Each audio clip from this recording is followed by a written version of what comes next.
Plucked from the trash, everyday objects are destroyed. Then transformed by technology, reborn into modern marvels.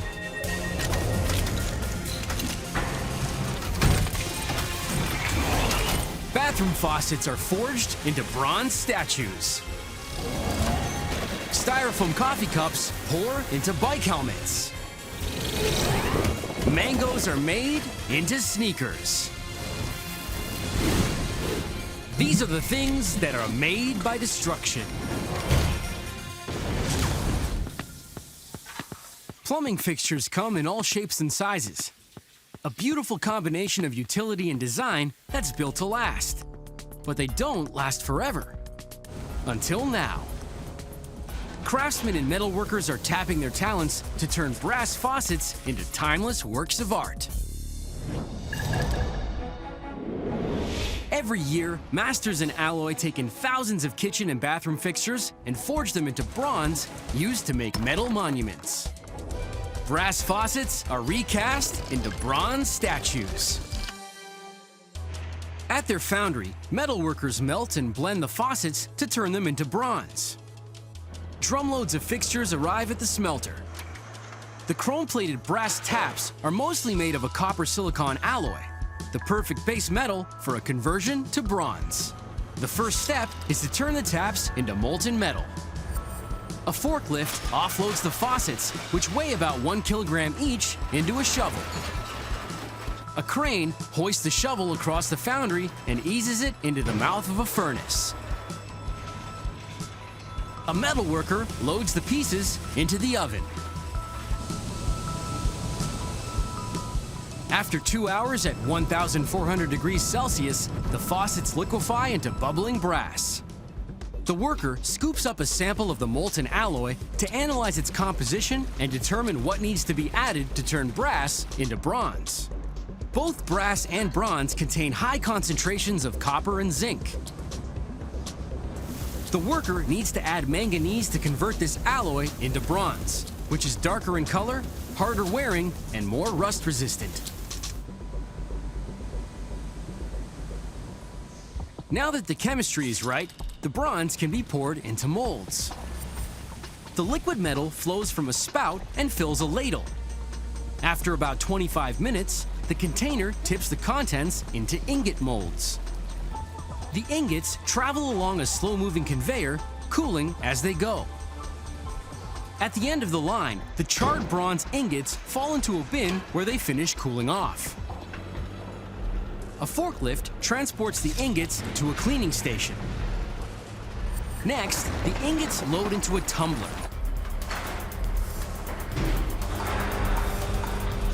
Inside the rocking metal cradle, the ingots knock against each other, which removes any spurs and sharp edges.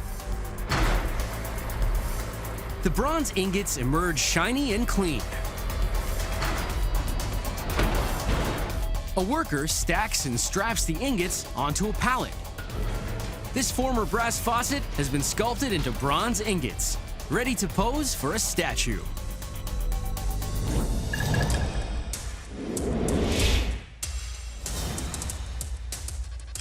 Art Casting of Illinois specializes in fabricating fine art sculptures. Once the ingots arrive at the workshop, they create the bronze replicas using a process that dates back 5,000 years called lost wax casting. Today, they are reproducing a statue by Renaissance master Michelangelo. The statue will be cast in 2 halves. Each half is coated in silicone, which dries into a rubbery shell. The original clay models are removed, leaving a detailed negative form inside. The shell is encased in plaster to keep the shape rigid. To make the wax replica, the artisan heats wax with a blowtorch and pours it into the plaster casing, gradually filling the silicone cavity. Once the wax is cooled, the worker pulls the top half of the statue from its plaster jacket and splays open the silicone, freeing a perfect waxed copy of the original clay sculpture. This silicone shell can be reused to make additional wax copies of the artwork. Next, in a process called spruing, the worker attaches a wax funnel and tubing to the head, shoulders, and torso of the copy. These will be the arteries through which the molten bronze will flow. In creation step 2, the craftsman covers the wax figure in a ceramic shell. He dips the upper body into a ceramic slurry, which captures every contour of the sculpture.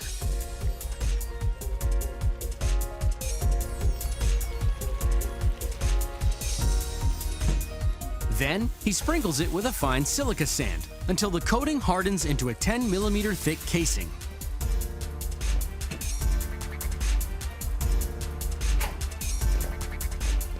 An artisan places the ceramic molds of both halves of the statue into a kiln to bake for 25 minutes. Inside the oven, the wax statue burns off and drains out, which is why the process is called lost wax casting. The extreme heat blanches and hardens the ceramic shell. The cavity inside is a perfect imprint of the original sculpture and ready to be bronzed. Artisans cast a classic work of art in beautiful bronze and make it gallery ready. Artisans create molds of a famous work by Michelangelo and prepare to cast a copy of the statue in bronze. Wearing heat-resistant gear, the artisan melts the bronze ingots in a crucible at 1,100 degrees Celsius. The foundry workers remove the crucible from the oven with a set of lifting tongs and pour the molten bronze into the funnel of the ceramic molds.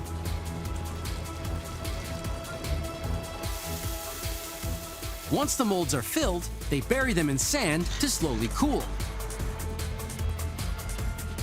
Once the bronze has hardened, workers crack open the ceramic shell and release the bronze head and torso of the statue.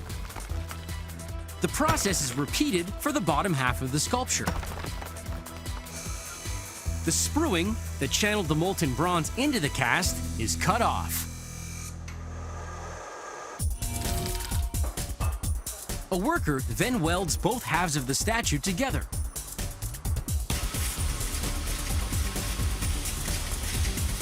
He grinds away rough edges, filing and sandblasting the surface until it's identical to the original.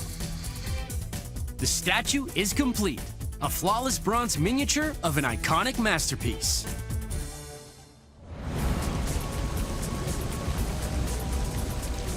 Modern technology and ancient techniques have come together to reimagine a tapped-out bathroom fixture into a work of art.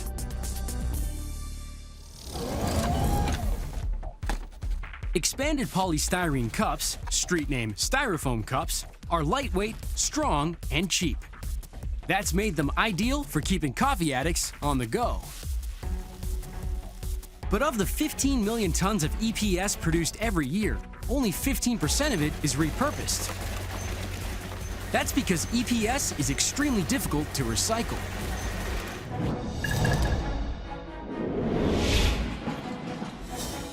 Now, Polysource Manufacturing in Piqua, USA, take in hundreds of tons of discarded styrofoam and break it back down, creating street-smart solutions that can save you from a major headache. Styrofoam cups are reformed into bicycle helmets. The workers at Polysource grind, compress, and recycle styrofoam into a reusable raw material. Styrofoam cups are made from tiny 3mm beads of polystyrene. The beads are steamed at 200 degrees Celsius, which causes pentene gas to escape. Air fills the gap, expanding the polystyrene pellets to 40 times their size. The beads, which are 95% air, are then pressed into molds the shape of cups. Turning cups into helmets starts by turning styrofoam back into polystyrene beads. A worker empties the cups into a hopper. A twin-shaft shredder chops the cups into chunks, which feed into a compactor. A ramming arm squeezes the pieces of styrofoam together, compressing them into a dense EPS beam. A worker breaks off stackable blocks and loads them onto a pallet for easy transport. Next, the styrofoam is ready to be ground even smaller. The worker places the blocks onto a step conveyor. It feeds a 100 horsepower grinder. Blades shred the pieces, reducing them to flakes. A blower propels the featherlight flakes through overhead pipes into an extruder. Inside, an auger winds the styrofoam through the barrel, which melts the flakes at 430 degrees Celsius. The auger pushes the molten material through a screen, turning it into strands. A high-speed rotating blade cuts the polystyrene into small, uniformly sized pellets. The pellets float in a water trough to be cooled. They land in a warm air dryer and drop into a 500-kilogram bin. Styrofoam cups have been crushed, shredded, and processed into polystyrene pellets, tiny building blocks that will be reconstructed into protective headgear. The pellets are shaped, popped, and pressed into bicycle helmets. Workers at PolySource grind styrofoam cups into flakes and run them through an extruder to reconstitute them into polystyrene pellets.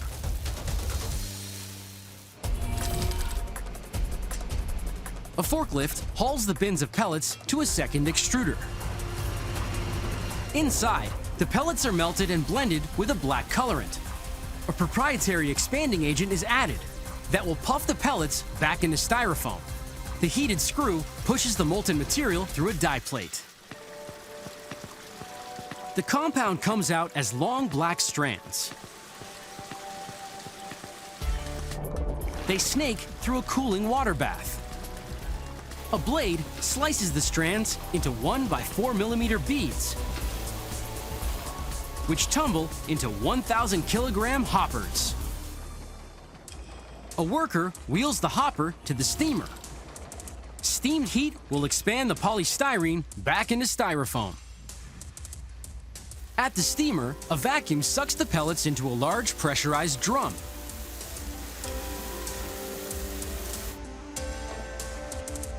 Jets of steam engulf the polystyrene beads.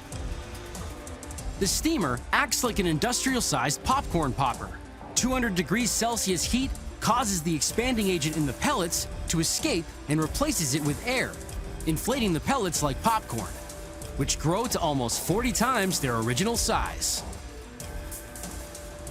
The inflated styrofoam floats into a hopper, ready to be reformed into a bike helmet. A worker hooks the hopper to an injection mold and pipes the hot pellets into the machine. A worker loads the helmet's plastic shell into one side of the mold.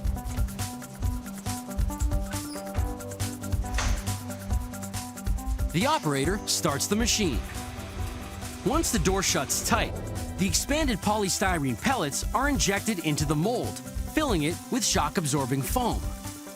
The foam forms around the exterior plastic shell, bonding them together.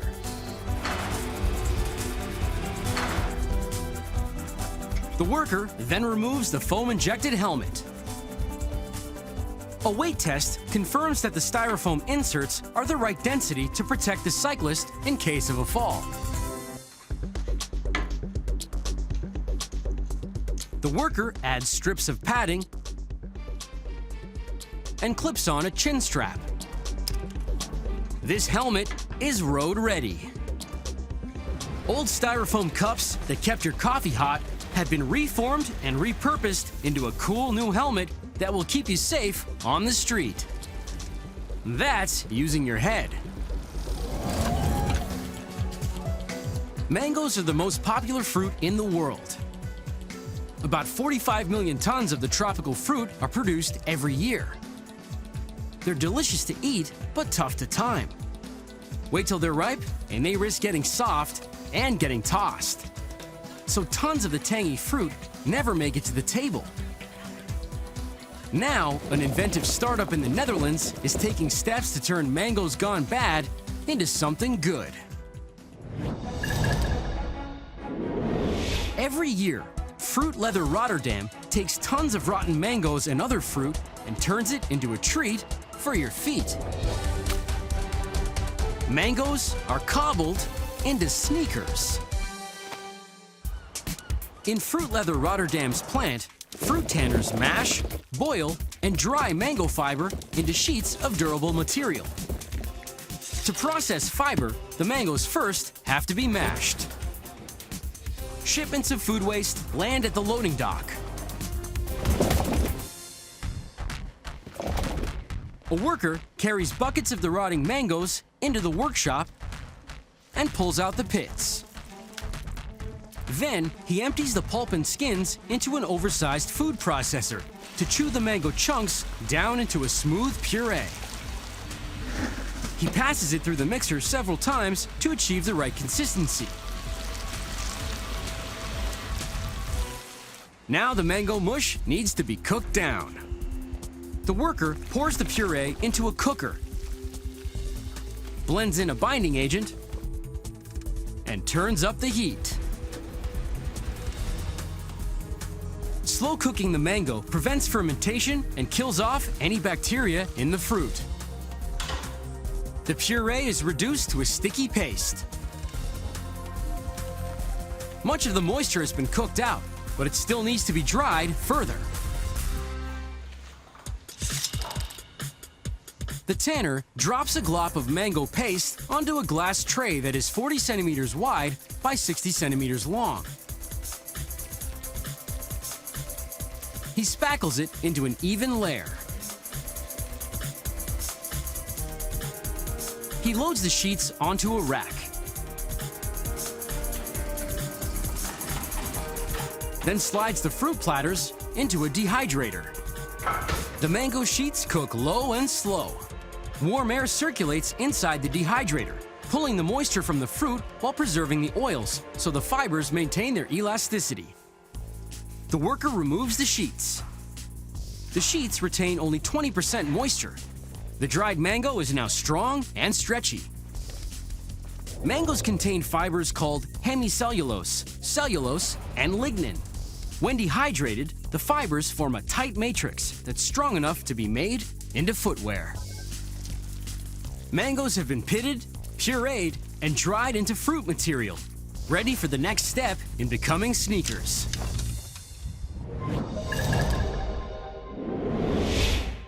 The Stahl Company, in the heart of Waalwijk, Netherlands, treats fruit material to try to make it as waterproof and weatherproof as conventional leather.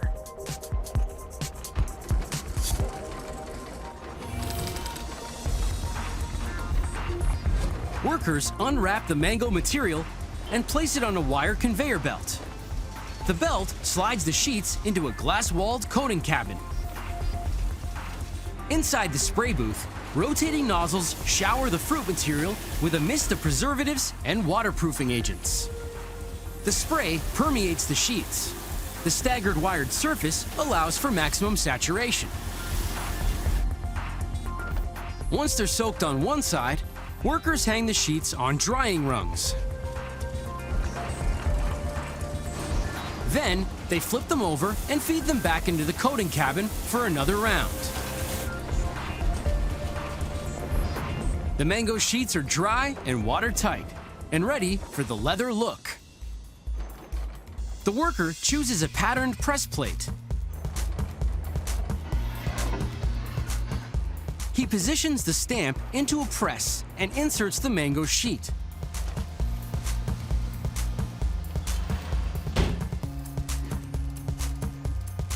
The plate is heated, and the press embosses the sheet with an authentic leather grain. At quality control, an inspector tests the embossed fruit material, stretching it to the limit and tearing it apart to confirm it's up to spec.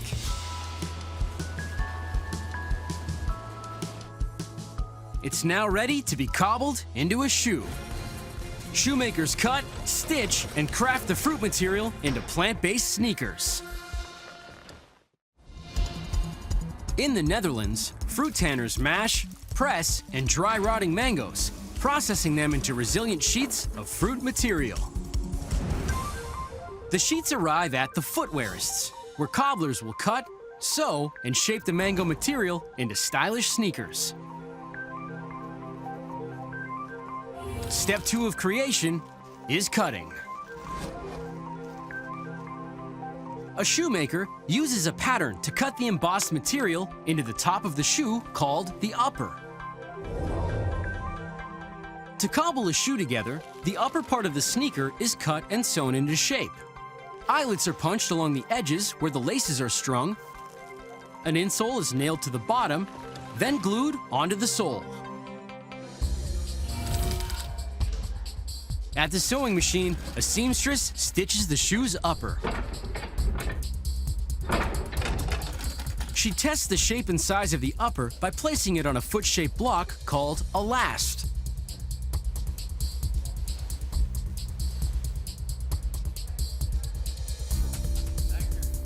Using a wooden last to stabilize the upper, the cobbler taps nails through the edges of the mango material to secure it to the insole.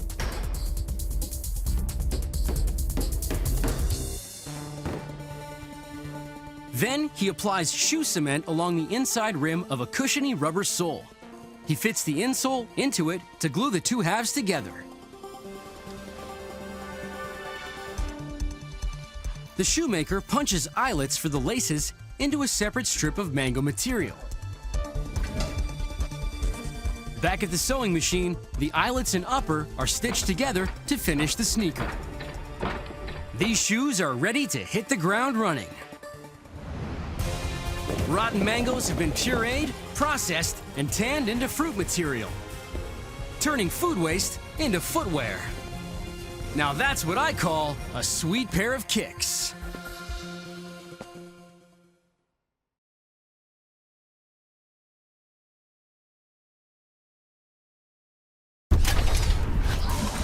Plucked from the trash, everyday objects are destroyed, then transformed by technology. Reborn into modern marvels.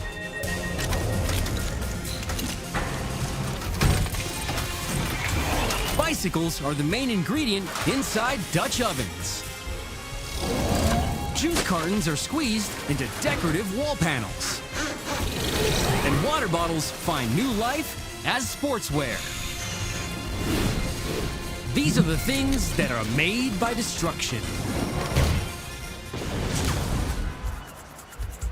In Amsterdam, everybody rides a bike. With over 880,000 bikes, 70% of all trips in Amsterdam are made by pedal power, which may account for the rush hour bike jams. So it's no surprise that after all that pedaling, thousands of bikes are scrapped every year. Now, an enterprising Dutch company has cooked up a way to send these sideline cycles to a brand new destination.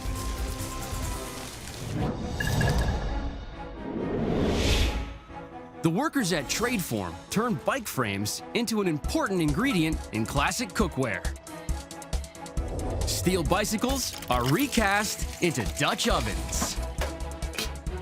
To pull off the transformation, salvagers and metal workers sort, cut, and melt the steel frames to turn them into cast iron. In order to reclaim the frame, the first step is to break the bike down. A worker moves a bike into the factory for dismantling. Steel is a principal ingredient in making cast iron. The worker is only looking for the steel bike parts not plated with chrome, which will pollute the cast iron. The worker suspends the bike on hooks to make it easy to gut.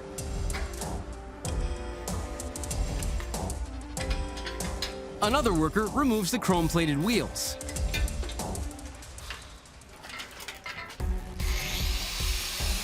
Then, he uses an angle grinder to slice off the pedal arms and crankshaft.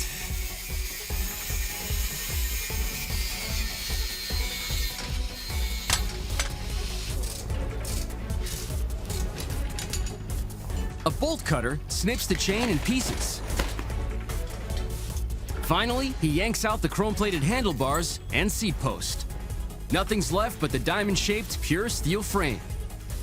A worker pulls it from its perch and tosses it in a bin. These bikes are ready to move on. The foundry of Lovink Technicast BV in Terborg, Netherlands, takes in thousands of bike frames, mixes them with steel scrap, and melts them into cast iron.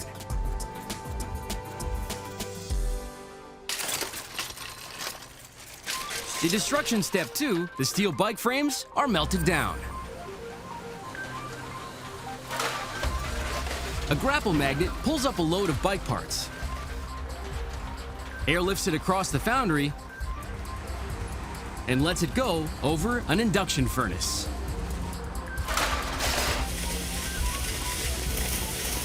Rather than using external heat, an induction furnace melts the metal from the inside out.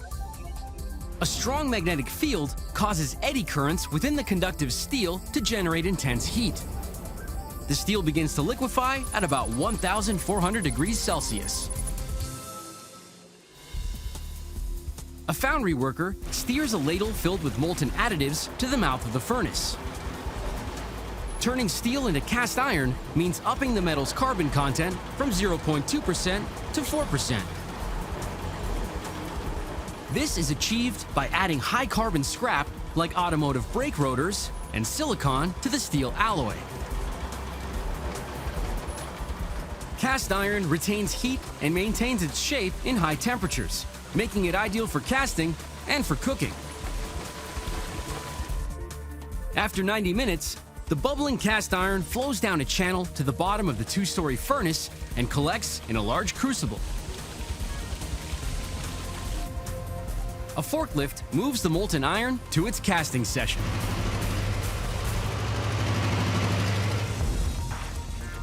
Bicycles have been stripped and smelted, bringing them one step closer on their journey from the street to the stovetop. The molten iron is cast, coated, and assembled into high-end cookware. In the Netherlands, salvage techs and foundry workers rescue abandoned bicycles, break them up, and melt them down into liquid cast iron. Now foundry workers will recast the molten metal into cutting-edge cookware for Dutch oven manufacturer Combeck. The first step is to create a sand mold to cast the Dutch oven. A worker loads a steel pattern into a vertical molding machine.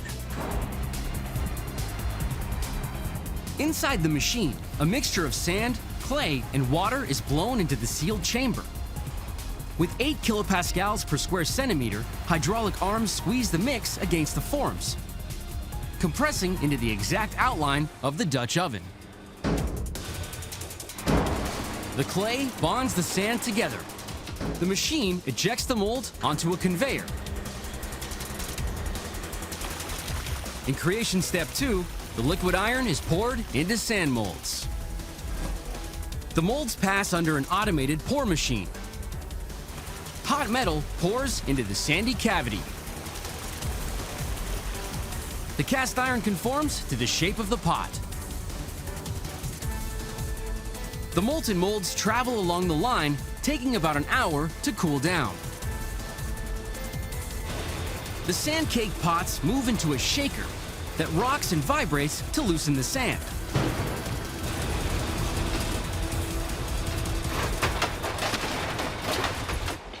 Workers pull the still warm ovens from the conveyor belt and load them onto a suspended cooling rack. An operator steers the rack filled with newly minted Dutch ovens to the cleanup station. The rack glides into the shot blast machine. Heavy metal doors close behind it. Inside, high-pressure blast wheels fire tiny ball bearings called shot, bombarding the cast iron, knocking off the residual sand and scraping away any imperfections. The pots exit with a dull sheen and a clean, uniform surface.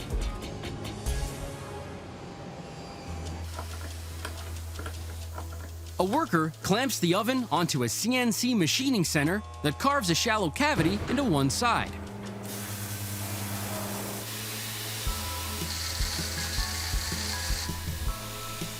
This will house the temperature gauge once the pot is complete.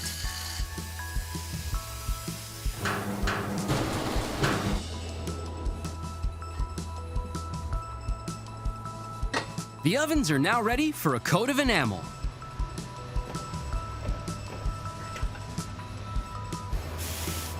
A worker sprays the pot with a misty slurry of powdered glass called vitreous enamel. This coating seals the porous cast iron to keep the oven food safe. It won't burn, won't rust, and is easy to wipe clean.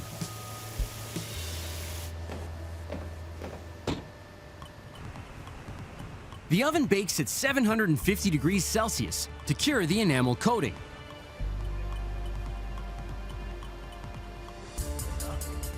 A worker dabs the hollow on the face of the oven with glue, then inserts a thermometer and lines it up. Finally, he screws a knob onto the lid. This Dutch oven is ready to get cooking. Cookware manufacturer Combeck has diverted and converted abandoned bicycles into long-lasting Dutch ovens. Craftsmanship and creative thinking forged a new life and found a new home in kitchens around the world. And that's a recipe for success. Juice cartons keep drinks fresh for months, but recycling all the multi-layered packaging is a challenge.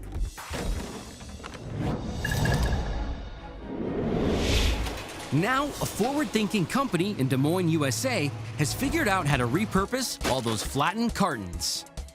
Rewall Solutions takes in mountains of discarded juice cartons and reconstructs them into building materials used to cover walls, ceilings, and as exterior sheathing. Juice cartons are remade into decorative wallboard. To build the wallboard, recyclers shred, compress, and layer the sheets into multicolored composite panels. Juice cartons are made of up to 6 layers of stiff paper board sandwiched between an aluminum layer and a plastic coating. These materials provide structural strength and insulation in a wall panel.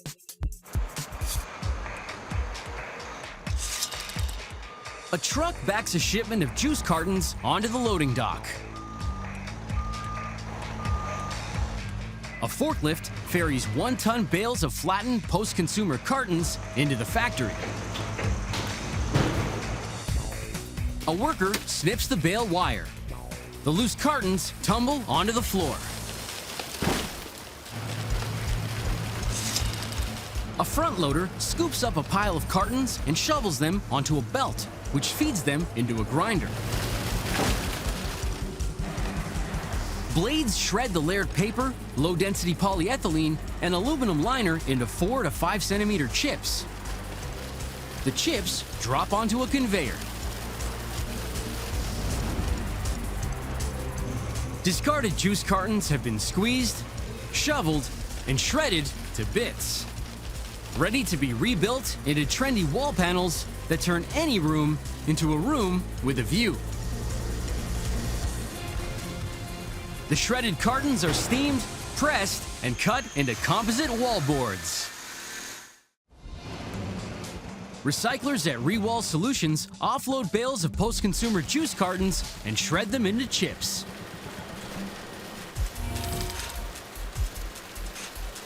A conveyor with raised rubber treads sweeps up the shred and carries it to a hopper.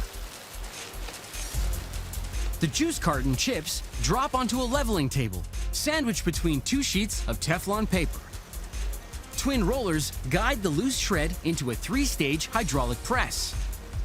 The first press densifies the material, packing it down from 12 centimeters to 2 centimeters thick. Steam melts the polyethylene, which acts like hot wax to meld the paper and aluminum chips together into a composite sheet. Another press blows cool air onto the sheet to chill and set the wax, which solidifies it into a stiff composite board. Once it's cooled, the sheet rolls off the press. The Teflon paper peels away, exposing a 2.5-meter width of brand new paneling. Finally, the composite wallboard slides into a jig that holds the sheet in place and guides the saw blade. A worker uses a circular saw to cut the panels into sheets. He stacks them on a skid. It takes 800 shredded juice cartons compacted together to produce one panel. Before the wallboards can be installed, they need their edges trimmed. A worker feeds the sheets into an automatic panel saw. Clamps hold the sheets steady while a computer-controlled arm with a saw on the end makes clean, even cuts on all four sides. A forklift stacks the sheets, ready to ship out to construction sites across the country. Discarded juice cartons have been shredded, compacted, and cut into long-lasting, moisture-resistant panels. And the splatter of colored flecks turns affordable wallboards into abstract art. Proving that juice cartons don't just keep drinks fresh, they keep ideas fresh too.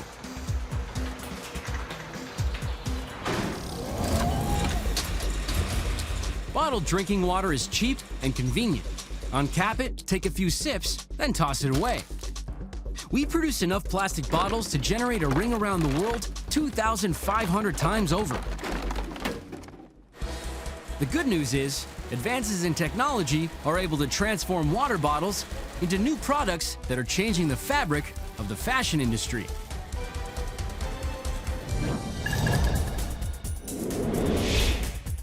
A company in Reedsville, USA is taking in tons of plastic bottles and remaking them into a new material that's taking on the competition. Plastic water bottles are knit into sports shirts. At Unifi's sprawling plant, recyclers shred, melt, and extrude plastic bottles to turn them into a recycled polyester yarn called Reprieve. The first step in the destruction process is to sort the recycled plastic bottles. A forklift loads 600 kilogram bales of the plastic bottles into a bale breaker that feeds a separator. In the separator, sharp metal edges tear away at the labels while dirt and debris fall through the holes. Next, laser scanners detect the bottle's color and density. Precision air jets launch the colored plastic into a separate bin. Only clear plastic is suitable for making the white recycled polyester yarn, which can then be dyed or printed. Churning hot water soaks off the rest of the paper and flushes away any remaining debris. Workers pick over the bottles, removing any colored plastic or litter that the sorting machine may have missed. The conveyor shuttles the bits of clear, clean polyethylene to a grinder.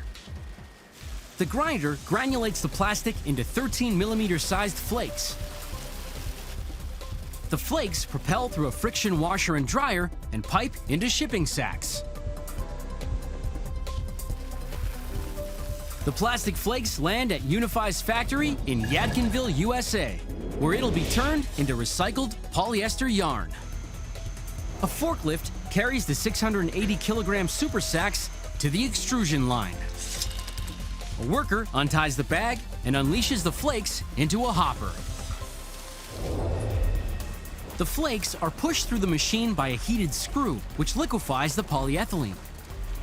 The auger forces the molten plastic through a die plate, which shapes it into long strands. The 10mm thick molten filaments discharge into a water trough, which cools and hardens the plastic. The strands flow under the knife of a chopper, which cuts them into 5mm sized chips. The chips air dry and tumble through a grate. Powerful fans channel the chips into storage silos. Each silo holds about 27 million recycled plastic bottles. Cast-off water bottles have been reduced to tiny plastic beads that will be transformed into wearable, comfortable clothing. The plastic chips will be knit into yarn, woven into fabric, and styled into sportswear. recyclers have sorted and cleaned discarded plastic water bottles, ground them into flakes, melted into strands, and chopped them into polyester chips. In creation step 1, a second extrusion process transforms the chips into thread. The 5mm sized chips flow from the holding silo into an extruder. They're heated to 300 degrees Celsius and are melted down. The auger pushes the plastic through a die plate to form 50 filaments of polyester, only 20 microns in diameter. Winding machines wind the filaments together onto a tube of partially oriented yarn. The yarn spools into large rolls. A robot shuttle grabs the roll and transfers it to the texturizer. Texturizing draws and twists the fiber, adding strength and giving the recycled polyester yarn a more natural feel. The yarn reels onto cones and is prepped for packaging. An army of transport robots and a highway of automated assembly lines can process 10,000 packages of yarn a day. The next step in the process is to turn the polyester yarn into fabric. Contempora Fabrics in Lumberton, USA knits polyester yarn into a flexible, resilient fabric that's tailor-made for activewear. A textile worker places packages of yarn on a creel. He feeds that yarn into a guide tube that threads an average of 1,500 needles in a circular knitting machine.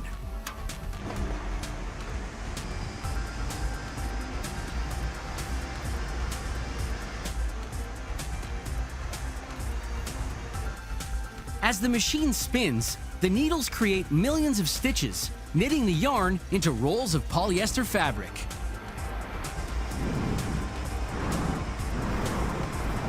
Contempora's 200 circular knitting machines output over 900,000 kilograms of fabric a month. A worker wraps the rolls of polyester to be shipped to the clothing manufacturer.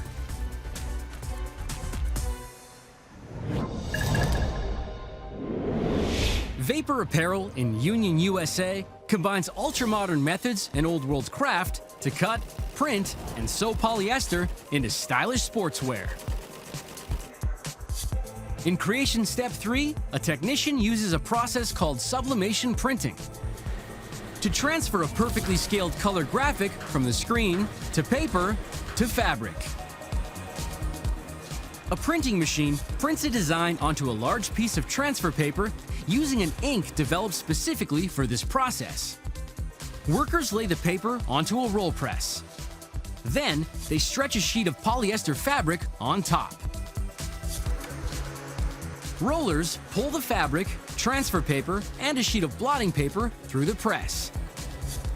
Pressure and 190 degrees Celsius heat convert the ink into a gas, which infuses the polyester fibers. A worker watches the process to make sure the transfer is flawless. The printed fabric winds onto a reel, ready for the last step in its transformation: sewing. At a cutting table, a worker uses a wheeled blade to cut out the printed polyester pieces. All that's left to do is to put them together. At the sewing station, a seamstress gets to work.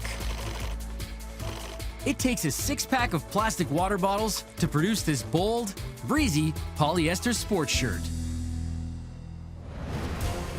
Combine an endless supply of discarded plastic with imagination and high-tech machinery, and you get a line of trendy, well-priced activewear.